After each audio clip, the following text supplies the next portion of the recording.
அத நான் இதுவரைக்கும் பாத்தீங்கன்னா, இந்த ஒன் டே செஷன்ல வந்தவங்க மன்னிக்கதான், அந்த வெங்காயம், பூண்டு, தக்காளி இத தாண்டி வந்துட்டு வேற ப்ராடக்ட் இருக்கான்னு தெரியல எனக்கு.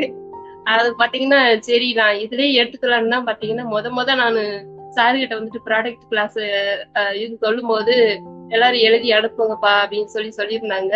நான் பாத்தீங்கன்னா ஃபர்ஸ்ட் இந்த லிஸ்டா தான் போட்டு அனுப்பி வச்சிருந்தேன். அப்புறம் பாத்தீங்கன்னா சார் சொன்னாங்க, இதெல்லாம் வந்துட்டு பாத்தீங்கன்னா வெளிய சொல்றதுக்கு வேணா ஈஸியா இருக்கும். ஆனா வந்துட்டு உள்ளுக்க நம்மளால இது பண்ண முடியாது.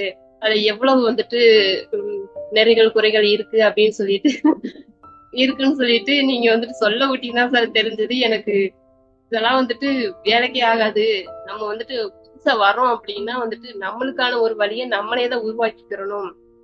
அடுத்தவங்க வழியில போனீங்கன்னாக்கும் வந்துட்டு அவங்க விழுந்தது சொல்ல மாட்டாங்க. அவங்க வந்துட்டு நீங்க விழுகணும்னு நினைச்சிட்டாங்கன்னாக்கு உங்களை எப்படியாவது அங்க வந்துட்டு கூட்டி போய் தள்ளியே விட்டுருவாங்க. அதனால அடுத்தவங்க போற வழியில நீங்க போகவே போகாதீங்க.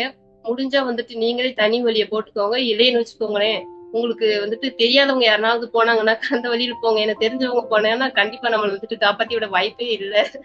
அதனால பாத்தீங்கன்னா எல்லாரும் வந்துட்டு தனியா ஒரு வழிய போட்டுட்டு போங்க. இல்லைன்னா போகவே போகாதீங்க. என்னைய கேட்டா அதுதான் பெஸ்ட்ன்னு நினைக்கிறேன். அடுத்தவங்க போற வழியில போகணும்னு நினைக்கணும்னு நினைச்சீங்கன்னா நீங்க போகாதீங்க. ஏன்னா விழுகுறதுனாவது கொஞ்சம் அடிபடுறதுனாவது கொஞ்சம் குறையும்ல.